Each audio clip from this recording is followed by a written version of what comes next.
그 분계 좀 전에 나눠드린 거 있죠. 줌으로 하시는 분은 제가 저기 PDF로 해서 보내놨어요. 보내놨으니까 그거 보시면 되고 1번부터 5번까지는 저하고 같이 풀 거예요. 그리고 6번부터는 맞든 풀리든 무조건 시간 1분씩 드릴 겁니다. 그래서 1분 동안 풀고 맞추고 그렇게 진행을 할 거예요. 일단 1번 푸시기 전에 앞에 잠시만 봐주십시오. 그래서 저희가 어저께까지 풀었었던 거는 연습용이고 이제 요거부터는 실제 기출문제예요. 그래서 지금부터 추가되는 게 두 가지가 있습니다. 추가되는 게 몇 가지가 있다고요? 두 가지. 그래서 하나는 뭐냐면 저번에 잠깐 설명드렸었는데 그 비용 쓸 때 제가 앞에다가 5라고 쓸 때가 있을 거예요. 제가 5라고 쓰면은 무슨 원가예요? 제조원가. 그 다음에 제가 앞에다가 8이라고 쓰면은 판매비와 관리비. 마지막으로 제가 앞에다가 9라고 쓰면은 영업외. 이렇게 이제 비용을 구별을 해야 돼요. 왜 구별해야 되냐면 딴 것 때문이 아니고요. 제가 잠깐 하나만 보여드릴게요. 저희 이제 아마 다음 주 중에 실기 들어갈 건데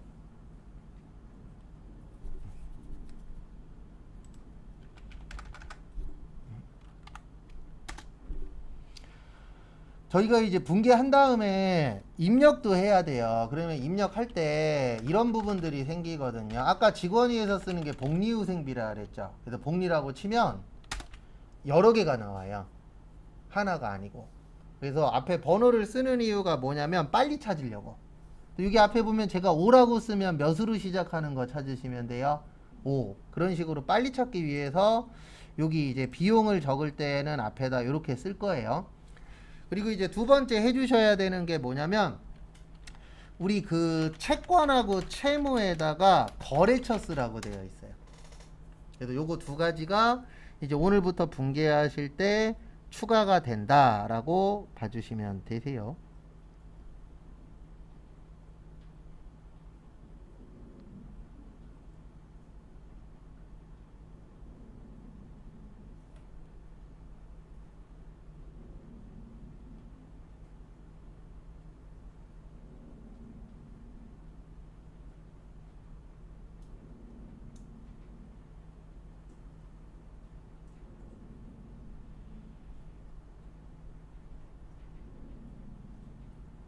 그래서 참고하시고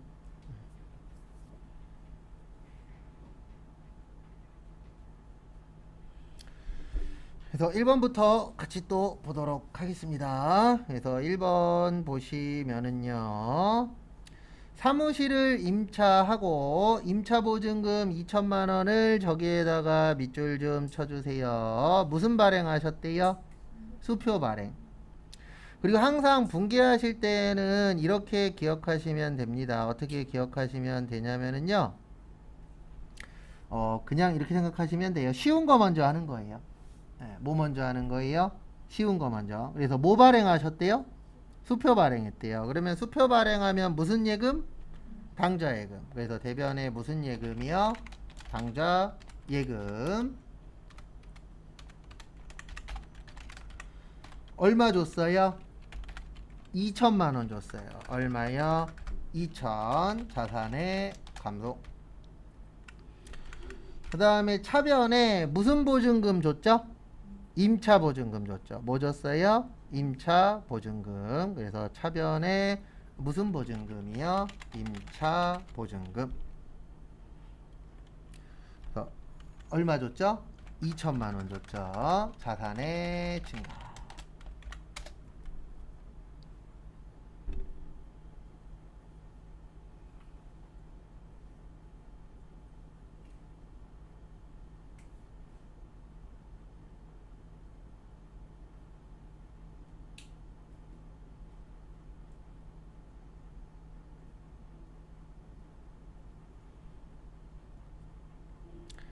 그 다음에 2번 보도록 하겠습니다. 2번 보시면은요. 남문상사의 외상매입금 50만원을 지급하기 위하여 동문정기로부터 매출대금으로 받은 약속어음을 배서 양도했대요. 저기에다가 밑줄 좀 쳐주세요. 배서. 그리고 이거는 외우셔도 지장 없습니다. 뭐는 외우셔도 되냐면은요. 거기 배서 있죠. 뭐 있어요? 배서. 배서 나오면 받으러음이에요. 이건 외우셔도 돼요. 배서 나오면 무슨 어음이요? 받으러.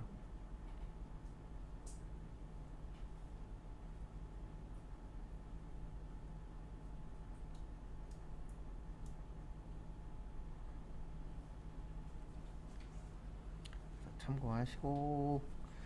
그래서 이렇게 하시면 됩니다. 차변의 외상 매입금. 그래서 차변의 외상 매입금 얼마 있었죠?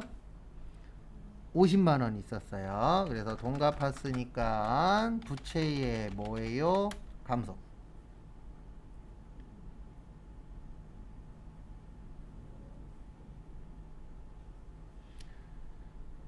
그 다음에 거래처 어디죠? 무슨 상사? 남문상사. 거래처 써주셔야 돼요. 왜냐면 외상매입금은 갚아야 되는 거잖아요. 그러면 우리 돈 갚았을 때 이거 알아야 되잖아요. 누구한테 갚았느냐. 알아야 돼요? 몰라도 돼요? 알아야 되죠. 그러면 뭐 적어주세요? 거래처. 이렇게 기억을 해주셔야 됩니다.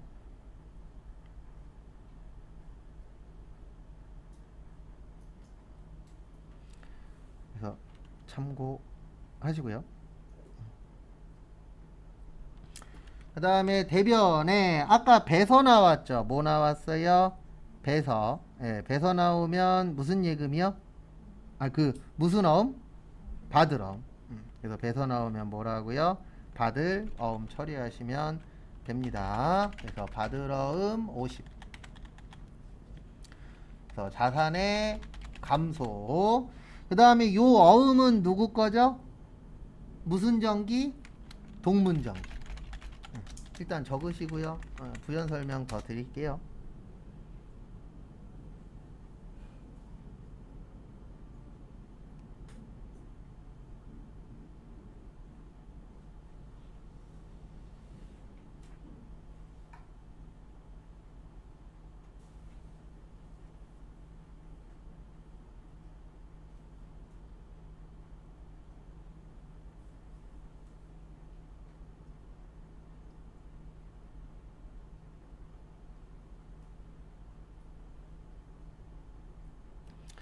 그래서 앞에 보시면 우리가 외상매입금에 거래처 쓰는 이유는 누구한테 갚았는지 알아야 되죠. 맞죠? 그래서 얘는 채무라 쓰는 거고요.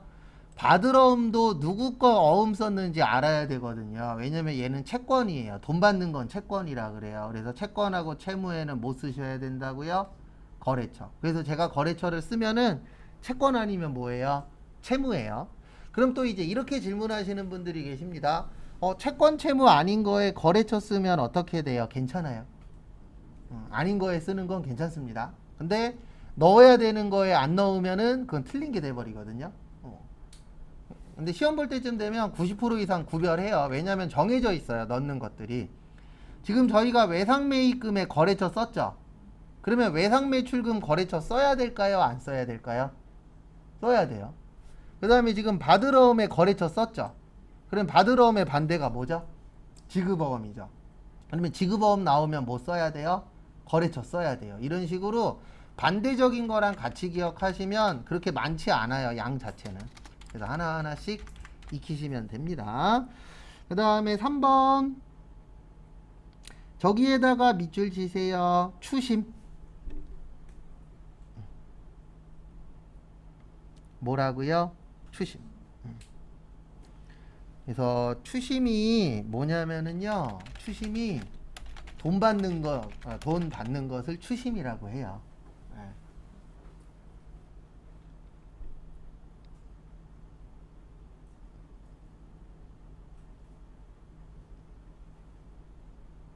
그래서 돈 받는 것을 뭐라 그래요? 추심이라고 표현합니다. 그래서 그 부분은 참고하시고요. 그래서 추심회사 있어요. 그 돈 받는 회사들이 있잖아요. 예. 그래서 우리 왔다 갔다 하다 보면 현수막에 이런 문구 보신 분 있으실 거예요. 떼인 돈 받아들입니다. 예, 그런 회사를 무슨 회사라 그래요? 추심회사라고 해요. 근데 우리 딴 건 몰라도 이건 알잖아요. 공짜는 있다 없다? 없다. 그래서 추심하면은 무슨 수수료 달래요? 추심 수수료 달래요. 그래서 거기 써 있잖아요. 추심 수수료라고. 그래서 추심 수수료는 요걸로 처리하시면 돼요. 수수료 뭐요? 비용.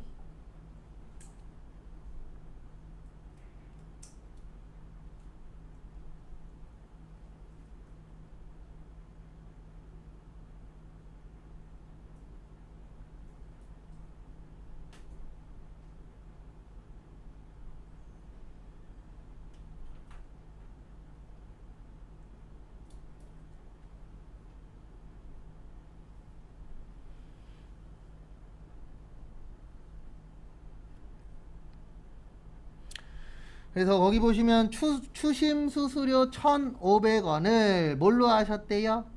현금으로 지급했대요. 그러면 대변에 현금 얼마 줬다고요? 1,500원. 자산의 감소.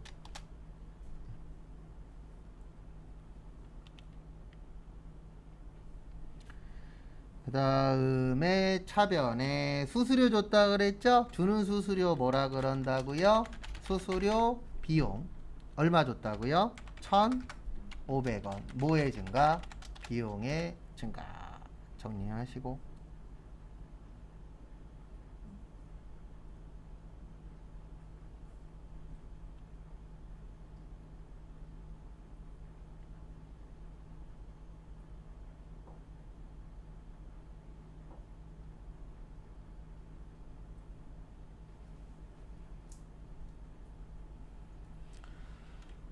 그 다음에 4번.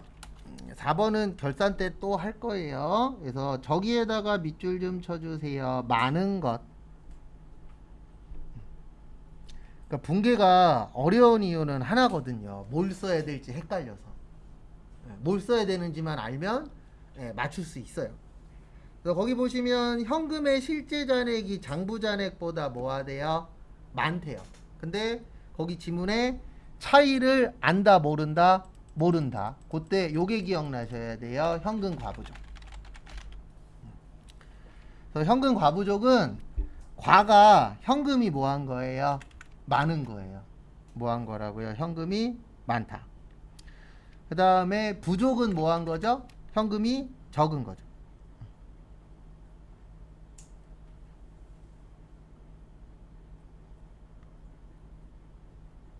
그래서 현금이 많거나 적은데 왜 많은지 왜 적은지 모르는 거 요거를 뭐라 그래요? 현금 과부족이라고 표현을 합니다. 뭐라 그런다고요? 현금 과부족. 그래서 지금 현금이 많다 그랬나요? 현금이 적다 그랬나요? 현금이 뭐하다 그랬어요? 많다 그랬죠. 그러면 현금이 많으면 현금은 자산이에요. 뭐라고요? 자산. 그러면 자산의 증가 어느 변이죠? 차변이죠? 차변의 현금 얼마 많대요? 20만 원.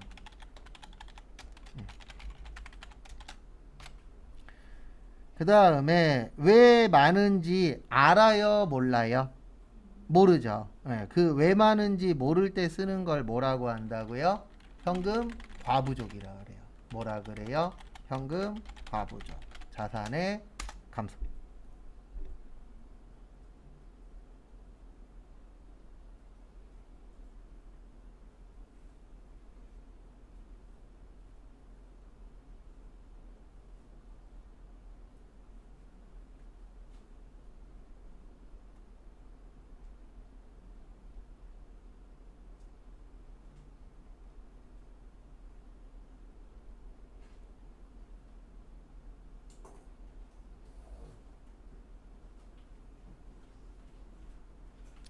참고하시고. 그 다음에 5번. 거기 보시면 신한은행과 당좌거래 계약을 체결하고 현금 100만 원을 무슨 예금하셨죠? 당좌예금 했죠. 그 다음에 당좌차월 계약에 의한 당좌차월 한도액은 150만 원이다라고 되어 있는데 계약은 거래가 아니에요. 그래서 거래가 아니기 때문에 거기에 있는 건 신경 쓰실 필요가 없습니다. 거기에 있는 건 신경 쓰실 필요가 없고요. 그래서 그 앞에만 신경 쓰는 거예요. 그래서 신한은행과 당좌차월 계약을 체결하고 현금 100만 원을 무슨 예금했다고요? 당좌 예금했다. 그러면 이렇게 처리를 해주시면 됩니다. 어떻게 하시냐면은요. 대변의 현금. 그래서 현금이 거기 보시면 얼마 나갔어요? 현금이 100만 원 나갔어요. 얼마 나갔어요? 100만 원 자산의 감소.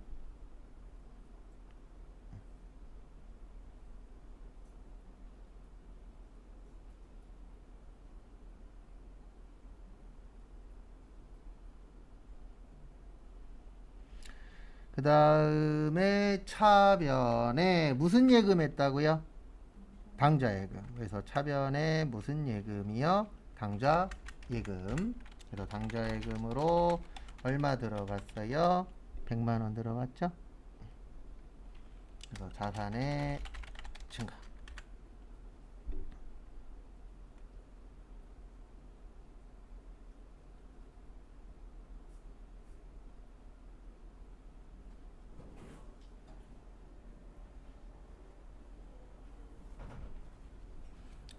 정리하시고 그 다음에 지금부터는 풀고 맞추고 할 거예요. 본인이 아는 데까지만 푸세요. 난 차변만 할 수 있어. 그럼 차변까지 하시고 그 다음에 난 대변은 할 수 있어. 그러면 대변 하시고 그 다음에 난 요 문제 모르겠어. 그러면 남는 시간에 암기 조금씩 해 놓으세요. 못 외우신 거. 그래서 6번 1분 드릴 테니까 한번 6번 풀어보시기 바랍니다. 같이 보시면은요. 동문전기의 상품을 판매했죠? 판매하면은 들어올까요? 나갈까요? 나가겠죠. 그래서 나가니까 어느 변이요? 대변. 그래서 대변에 뭐 팔았죠? 상품 팔았죠? 그래서 무슨 매출이요? 상품 매출. 얼마치 팔았어요? 100만원 수익의 증가. 그 다음에 차변에 먼저 받은 거 있었죠. 먼저 받은 거 얼마 있었죠? 10만원. 그래서 차변에 선수금 얼마 있었다고요? 10만원. 부채의 감소. 그 다음에 거래처 써야 돼요. 동문 경기. 왜 그런지 설명드릴게요. 그 다음에 나머지는 뭘로 받았다고요? 현금 얼마 받았어요? 90만원 자산의 증가. 일단 적으세요. 그리고 여기 잠깐만 봐주세요. 적으실 때 제가 여기 역슬러시 적은 거 있죠. 요건 대변이란 뜻이에요. 그래서 이게 칸이 좁을 때가 있거든요. 그래서 차변 대변 제가 구별할 때 여기 역슬러시 하고 썼으면 요게 뭐라고요? 대변이다 라고 생각하시면 됩니다. 일단 적어보세요. 그 다음에 설명드릴게요.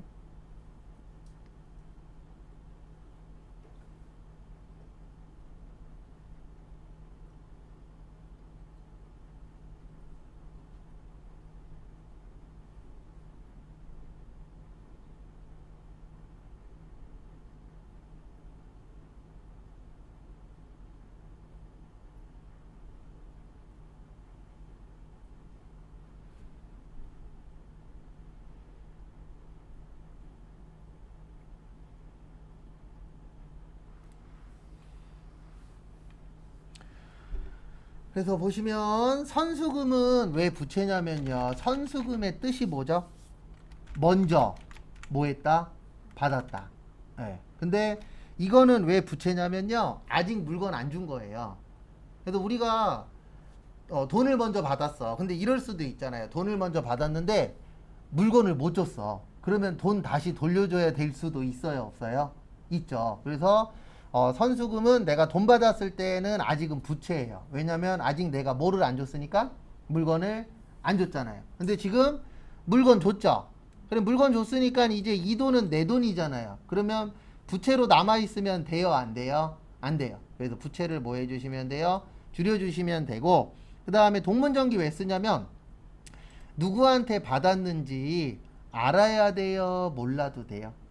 알아야 되겠죠. 그래서 누구한테 받은 거예요? 이거는 무슨 전기한테? 동문전기한테 받은 돈이다. 알고 있어야 되잖아요. 그래서 알아야 되면 뭐 써야 돼요? 거래처 써주셔야 돼요.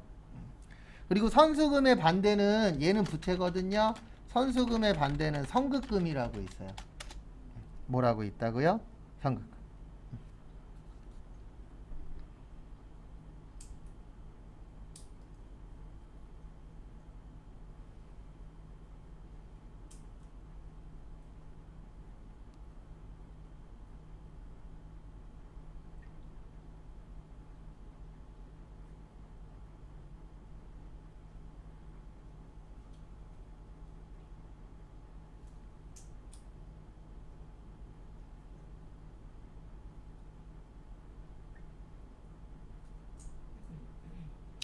그 다음에 정리하시고 이제 몇 번 풀어보세요.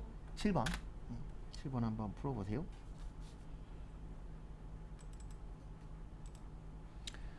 7번 보시면 남문 상사로부터 상품 100만원을 외상으로 매입하고 저기에다가 밑줄 치세요. 운송비용 3만원은 현금으로 지급하다의 운송비용에다가 밑줄 치세요.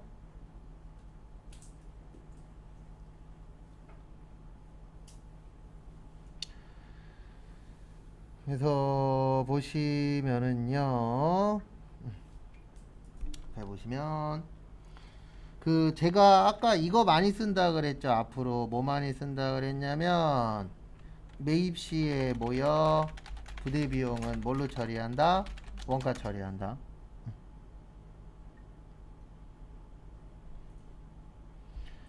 그래서 보시면은요,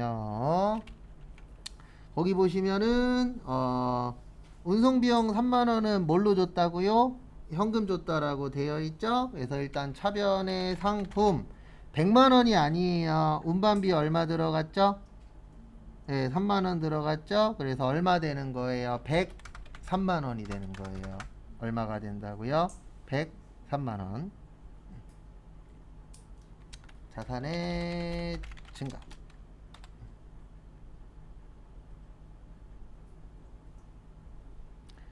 그 다음에 대변에 거기 보시면 외상으로 산 게 100만원이고 운송비용 3만원은 뭘로 줬다고요? 현금. 항상 하실 때는 분기하실 땐 쉬운 거 먼저 하는 거예요. 뭐 먼저 해야 된다 이런 거 없어요. 그냥 나는 현금이 딱 대변의 현금인 거 알았어. 네, 그러면은 대변. 그런 식으로 맞춰서 하시면 됩니다. 그 다음에 대변에 상품 100만원은 외상으로 샀다 그랬잖아요. 외상으로 산 거 뭐라 그래요? 외상 매입금이라 그래요. 뭐라 그래요? 외상 매입금 100만원 부채의 증가. 그 다음에 누구한테 했죠? 네, 무슨 상사? 남문 상사. 이렇게 적어주시면 됩니다. 꼭 거래처 쓰셔야 돼요. 거래처 안 쓰면 틀려요. 외상 매입금에. 그런 부분 주의하시고.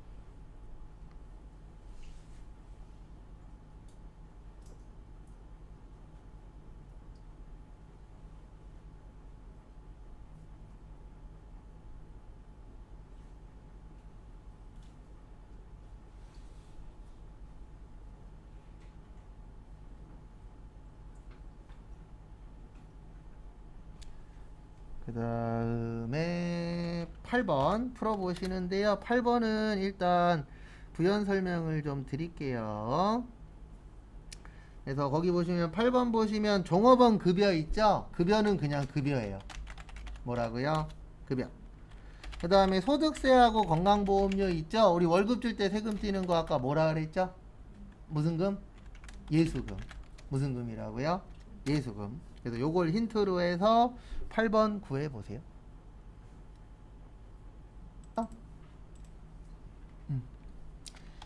급여 얼마 줬어요? 120. 비용의 증가. 그 다음에 월급 줄 때 월급 다 주면 참 좋을 텐데 월급 줄 때 못 띄고 주죠? 세금 띄고 주죠? 그래서 그 세금을 무슨 금이라 그런다고요? 예수금이라고 합니다. 그래서 거기 보시면 소득세 7만원에 건강보험료 얼마예요? 3만원. 합쳐서 얼마예요? 10만원. 부채의 증가. 왜 부채냐면은 우리는 회사 입장에서 보는 거예요. 누구 입장에서 본다고요? 회사. 그러면 이 돈은 회사 돈이에요? 직원 돈이에요? 직원 돈이에요. 누구 돈이라고요? 직원 돈. 그러면 내 거 아니면 뭐라고요? 부채예요. 그래서 부채로 봐야 됩니다. 그 다음에 대변에 나머지는 뭘로 지급하셨대요? 현금으로 지급하셨대요. 뭘로 지급하셨대요? 현금. 그래서 대변에 현금 얼마 줬죠? 110만원. 자산의 감소.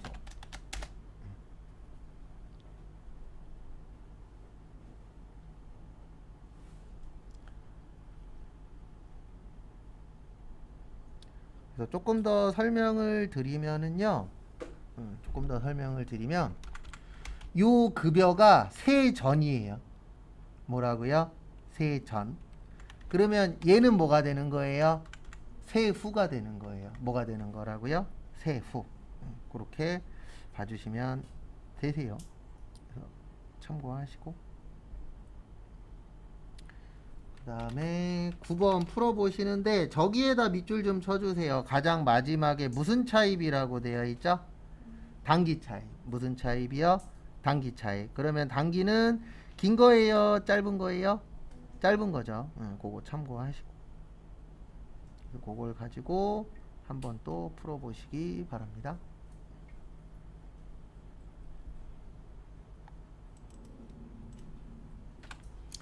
그래서 9번 보시면 사업자금이 부족하여 거래처 미래컴에게 차용증서 발행하고 돈 빌린 거예요. 그래서 돈 빌리면은 돈이 들어올까요? 나갈까요? 돈이 들어오겠죠. 돈을 빌려온 거니까 차입의 뜻이 빌려오는 겁니다. 그래서 차변에 현금 얼마 빌려왔다고요? 2천만원. 자산에 뭐요? 증가.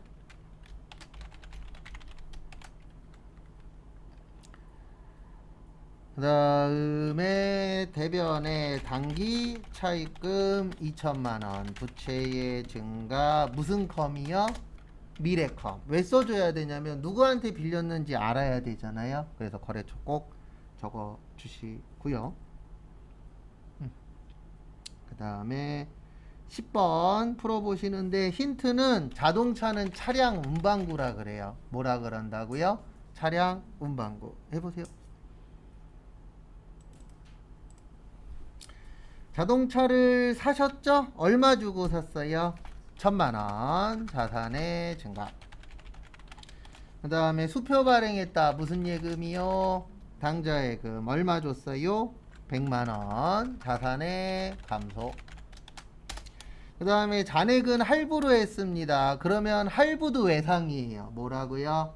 외상. 그러면 이거 외상 매입금이 맞을까요? 미지급금이 맞을까요? 네, 미지급금이 맞아요. 왜요? 자동차 파는 거 아니잖아요. 그래서 파는 거 아니니까 뭐요? 미지급금 900. 그 다음에 주의하셔야 되는 게 거기 보시면 무슨 나라요? 자동차 나라. 이렇게 처리를 해주시면 됩니다. 아, 요거 빠졌구나. 부채의 뭐요? 증가. 그래서 부채 증가의 자동차 나라. 그래서 채권하고 채무에다가 거래처 쓰셔야 돼요. 그래서 미지급금이 돈 안 준 거잖아요. 그러면 돈 줘야 되는데 거래처 쓰는 이유는 하나입니다. 누구한테 줘야 되는지 알아야 돼요? 몰라도 돼요? 알아야 되잖아요. 맞죠? 그러면 거래처 쓰는 거예요. 그러니까 내가 돈을 줬어. 아니면 돈을 줘야 돼. 근데 돈을 줘야 되는데 누구한테 줘야 되는지 중요해요? 안 중요해요? 중요하잖아요. 왜냐면 거래처 안 쓰면 엉뚱한 회사한테 돈 줄 수도 있어요? 없어요? 있죠. 그래서 채권하고 채무에다가는 꼭 거래처 적어 주셔야 됩니다. 마무리하세요.